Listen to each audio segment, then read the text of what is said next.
새벽을 깨우시는 모든 성도 여러분을 주님의 이름으로 축복합니다. 우리의 말씀 가운데 하나님의 임재가 느껴지는 그러한 새벽이 되길 소망합니다. 오늘 말씀은 누가복음의 말씀으로 우리에게 너무나 익숙한 말씀일 수 있습니다. 익숙하다고 하는 것은 어떻게 보면 좋은 것일 수도 있고 나쁜 것일 수도 있습니다. 익숙하다라는 것은 어떻게 보면 숙련되었다라고 하는 말이 될 수도 있고, 익숙하다라는 것은 너무나 어떻게 보면 이 익숙함으로 말미암아 그저 그런 것으로 느껴지는 경우가 우리에게 있기 때문입니다. 오늘 우리에게 주시는 말씀이 우리에게 익숙하다라고 하는 것은 우리에게 많이 들려졌다라고도 할 수 있을 것입니다.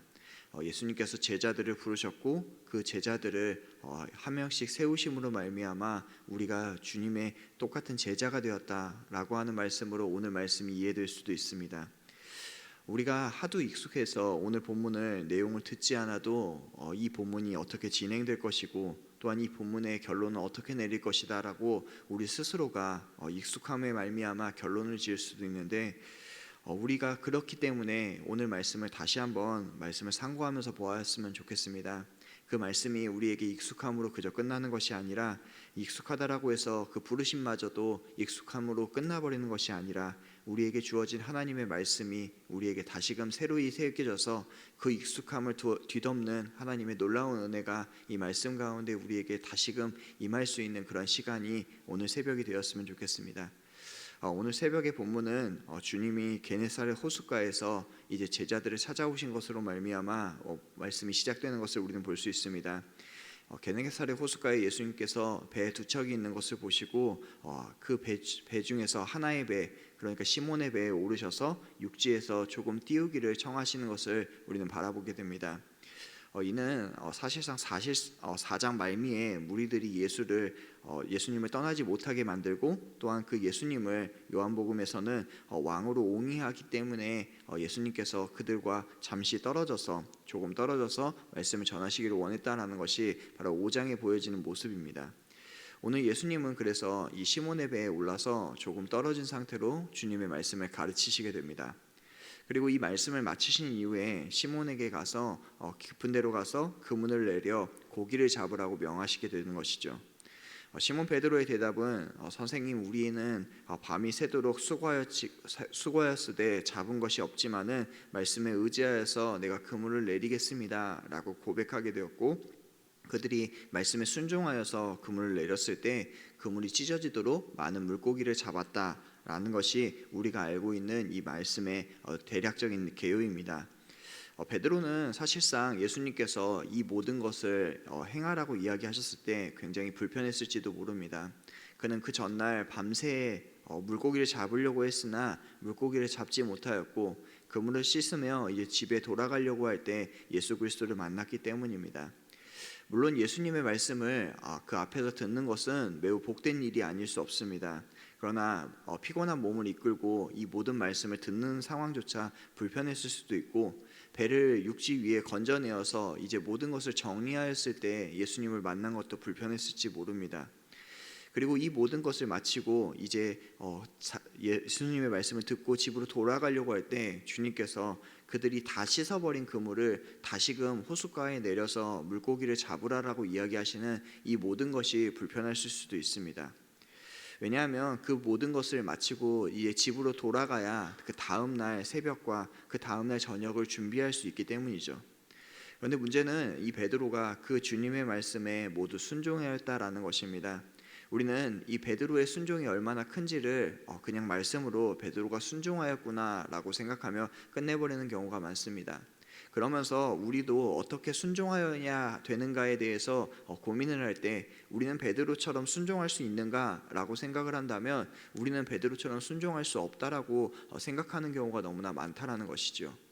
베드로는 순종하였으나 베드로는 어리석은 사람이라고 생각하고, 우리는 순종하지 못하였으나 베드로보다 더욱더 우리는 훌륭한 사람이라고 우리는 쉽게 생각하고들 한다는 것입니다.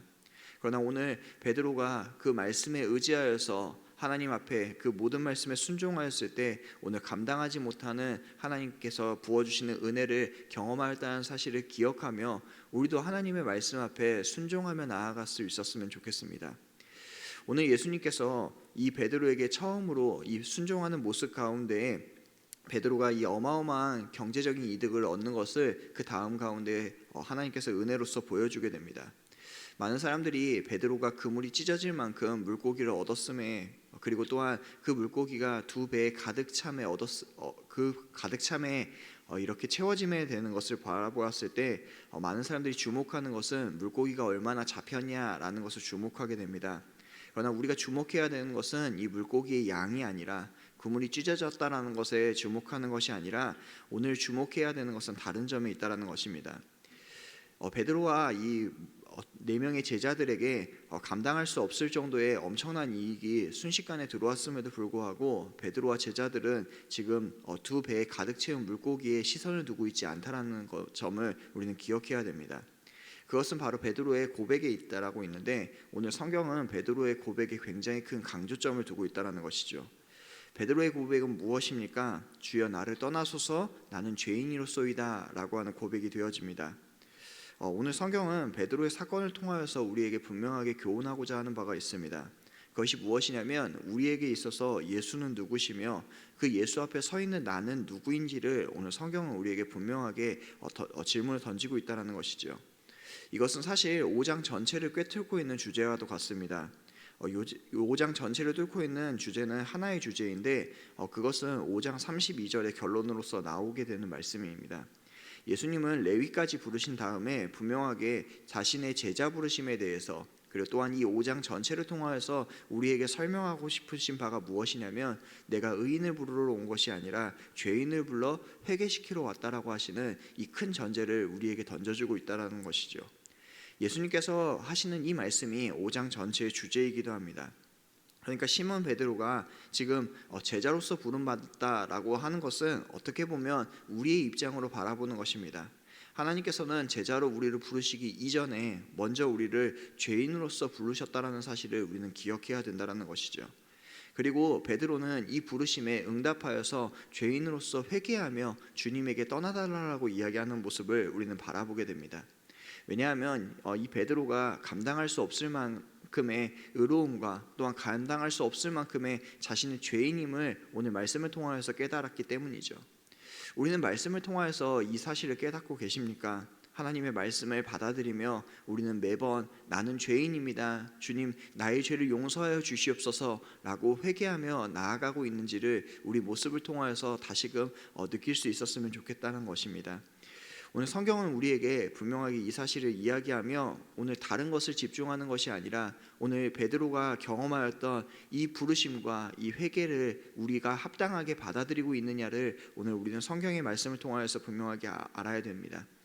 그리고 성경은 우리에게 죄인을 불러서 회개를 시킴으로 말미암아 그 모든 상황이 끝나는 것이 아니라 오늘 그 2배에 가득 찬 물고기처럼 오늘 복음을 통하여서 이 베드로가 수많은 영혼을 구원하게 되는 그 사명을 맡겨주셨다라는 사실도 기억하며 우리에게도 이 땅 가운데 주님께서 죄인을 불러서 회개시키시고 그들을 제자 삼으셔서 주님의 사명을 부어주셨다라는 사실을 우리는 기억해야 된다는 것입니다. 사랑하는 성도 여러분, 많은 사람들이 이 제자 부르심의 설교를 들을 때 많은 부담감을 느끼게 됩니다. 왜 부담감을 느낍니까? 내가 교회에서 더 많은 봉사를 해야 될 것 같고 더 많은 전도를 해야 될 것 같고 또한 더 많은 헌신을 해야 될 것 같은데 라는 생각을 하며 주님의 부르심을 거절하는 경우가 너무나 많습니다. 주님께서 부르실 때 순종하기보다는 나의 상황을 먼저 걱정하고 주님께서 부르실 때 나의 모든 것 때문에 나는 이것에 대해서 감당할 수 없습니다라고 먼저 이야기를 합니다. 그러나 우리가 오늘 제자됨의 부르심을 다시금 바라보며 우리를 어떻게 예수 그리스도께서 부르셨는지를 다시금 생각해 보았으면 좋겠습니다. 주님은 우리를 먼저 헌신자로, 전도자로, 봉사자로 부르신 것이 아니라 우리에게 가장 필요한, 우리가 하나님이 가장 필요한 죄인으로서 먼저 부르셨다라는 사실을 기억해야 됩니다. 우리 안에 있는 그 죄로 말미암아 우리는 끊임없이 죄를 지을 수밖에 없고 또한 그 죄를 해결할 수 없음을 성경은 우리에게 분명하게 교훈하고 있습니다. 그래서 주님은 이 모든 죄 가운데서 우리를 불러서 회개시키시고 자신의 제자로 삼으셨다는 사실을 우리는 먼저 기억하였으면 좋겠습니다. 그래서 우리는 말씀을 계속해서 상고해야 됩니다. 말씀을 상고하지 않는다면 우리는 우리 스스로가 죄인이라는 사실을 잊어버리고 살아가게 되고, 또한 우리가 왜 회개해야 되는지도 잊어버리며 살아가기 때문입니다. 사랑하는 성도 여러분, 우리는 말씀을 통하여서 내가 죄인이라는 사실을 매일같이 깨닫고 나아가고 계십니까? 그리고 또한 우리는 죄인으로서 그 예수 그리스도께로 나아가서 회개하고 살아가고 계십니까? 또한 그 하나님의 말씀에 순종하며 그 사명자로 살아가고 계십니까? 이 말씀에 순종하며 우리가 그렇게 살아가는 귀한 성도들의 삶 되었으면 좋겠습니다. 주님의 응답하심에 순종하고 주님의 부르심에 순종하고 그 죄인으로 말미암아 나를 떠나소서라고 고백하는 것이 아니라 주님 나를 용서하여 주시고 나와 함께하여 주시옵소서라고 고백할 수 있는 우리 모든 성도 여러분들이 되었으면 좋겠습니다. 오늘 주님께서는 우리를 의인으로 부르신 것이 아니라 죄인으로 부르셨습니다. 이 사실을 기억하며 오늘도 그 죄인된 부끄러움과 또한 그 하나님의 부어주시는 그 은혜로 말미암아 살아가는 우리 귀한 모든 성도 여러분 되시기 주님의 이름으로 축원드리겠습니다. 우리 이 시간 함께 기도하였으면 좋겠습니다. 첫 번째로는 들은 말씀을 놓고 함께 기도하였으면 좋겠습니다. 하나님, 오늘도 우리를 부르시는 그 부르심에 응답하는 우리가 될 수 있게 도와주시옵소서. 또한 우리가 하나님 앞에 매일같이 회개하며 나아가는, 그리고 또한 주님과 동행하는 저희들이 될 수 있게 도와주시옵소서라고 기도하였으면 좋겠습니다. 두 번째로는 우리 코로나를 위해 함께 기도하겠습니다. 주님, 코로나가 빨리 종식될 수 있게 도와주시고 우리 광진구에 있는 모든 교회들을 보호하여 주시옵소서. 우리 또한 모든 성도들을 보호하여 주시옵소서라고 함께 기도하였으면 좋겠습니다. 세 번째로 기도하실 때에는 주일에 계속해서 진행되고 있는 중고등부 겨울수련회가 있습니다. 이 겨울수련회를 통하여서 우리 청소년들이 은혜 받고 하나님과 더욱더 가까이하며 하나님과 동행할 수 있는 우리 귀한 청소년들 될 수 있게 해달라고 우리 세 가지 기도 제목 놓고 함께 통성으로 기도하겠습니다. 아버지 하나님 감사합니다.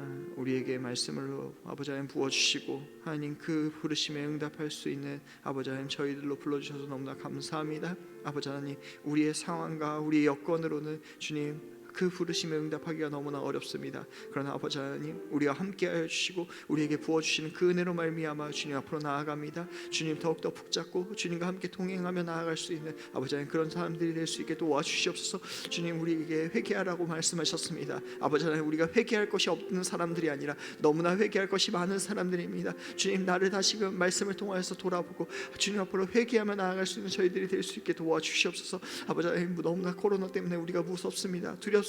떨립니다. 주님 가운데 아버지 하나님 찾아봐 주셔서 이 코로나가 빨리 종식될 수 있게 도와주시옵소서. 아버지 하나님 많은 교회들이 주님께 부르짖으며 나아갑니다. 주님 우리를 함께하여 주시고 아버지 그 가운데서 하나님의 보호하심을 경험할 수 있는 우리 교회들이 될 수 있게 도와주시옵소서. 주님 우리를 자랑하는 것이 아니라 주님을 자랑하는 교회들이 될 수 있게 도와주시고 주님 모든 성도들을 보호하여 주셔서 하나님과 동행할 수 있는 그런 모든 귀한 성도들이 될 수 있게 도와주시옵소서. 아버지 우리 청소년들을 위해 기도합니다. 아버지 하나님 이 청소년들이 이 겨울 수련을 통해서 하나님을 경험하게 소망합니다. 주님 말씀을 통해서 우리 아이들을 깨워주시고 그 말씀을 통해서 함께할 수 있는 아버지 그런 수련회들이 될 수 있게 도와주시옵소서. 모든 귀한 아버지 아이들과 모든 귀한 선생님들과 아버지 말씀 전하는 모든 목사님들 가운데 함께하여 주셔서 아버지 이 모든 것이 가운데 하나님의 은혜가 풍성하게 넘치는 겨울 수련회 될 수 있게 도와주시옵소서. 그리하여서 우리 아이들이 하나님과 함께 동행함으로 말미암아 더욱더 세상의 빛과 소망이 될 수 있는 그런 아이들로 자라날 수 있게 도와주시옵소서. 사랑이 많으신 아버지 하나님 감사합니다. 오늘도 말씀을 통하여서 아버지 하나님 우리의 정체성을 다시금 알게 해주셔서 너무나 감사합니다.